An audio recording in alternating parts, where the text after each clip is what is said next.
బెంగళూరులో digital arrest. ఒక retired teacher దగ్గర నుండి 24 కోట్లని కాజేశారు.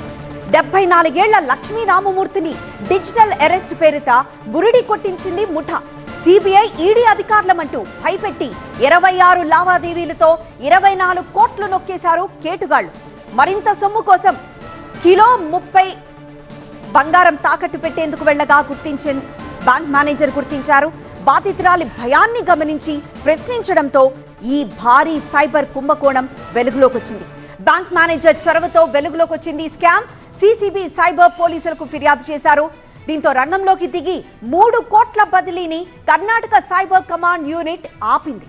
దేశవ్యాప్తంగా అకౌంట్లను ఫ్రీజ్ చేసి 5 కోట్ల 46 లక్షల్ని రికవర్ చేశారు పోలీసులు.